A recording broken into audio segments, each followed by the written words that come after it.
পরিবারের সবাইকে হারিয়ে এদেশে ফিরে কাজ করাটা খুব কঠিন ছিল।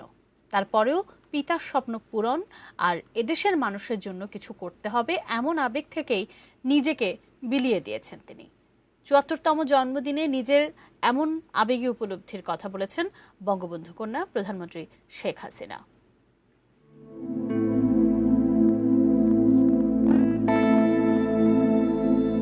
সত্য যে কঠিন, কঠিনেরে ভালোবাসিলাম। প্রধানমন্ত্রী শেখ হাসিনার ক্ষেত্রে যেন তাই ঘটেছে। জাতির পিতাকে সপরিবারে হত্যা করেছিল এদেশেরই কিছু কুচক্রী। তারপরেও পরিবার হারানোর কষ্ট বুকে চেপে দেশে ফিরে এসেছিলেন তিনি। আর এতগুলো বছর আপ্রাণ চেষ্টা করে যাচ্ছেন জাতির পিতার স্বপ্নের সোনার বাংলাদেশ গড়ে তুলতে।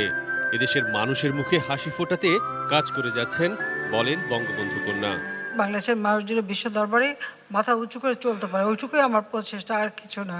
নইলে বাবা মা ভাই সব হারিয়ে নিত্য ঋষ্যু হয়ে এই দেশে এসে কাজ করা এটা খুব কঠিন কাজ। কিন্তু তারপরেও শুধু একটা কথা চিন্তা করেছি যে দেশটাকে আমার বাবা এত ভালোবেসেছেন, যে দেশের মানুষকে, তাদের জন্য কিছু করে আমাকে যেতে হবে। এটাই তার স্বপ্নটা যেন অপূর্ণ না থাকে, সেটা যেন পূর্ণ করতে পারি।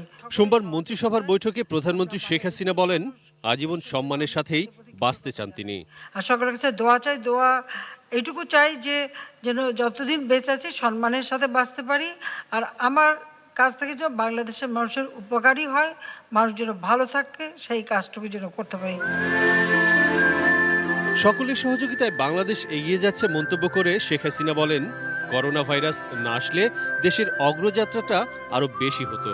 যত বাধাবিঘ্ন আসুক সেটা অতিক্রম করবার মতো ক্ষমতা বাংলাদেশের মানুষ রাখে। এই জন্য বাংলাদেশের মানুষকে সেজন্য আমি তাদের প্রতি কৃতজ্ঞতা জানাই। সভার শুরুতে অ্যাটর্নি জেনারেল মাহবুবে আলমের মৃত্যুতে শোক প্রকাশ করেন প্রধানমন্ত্রী।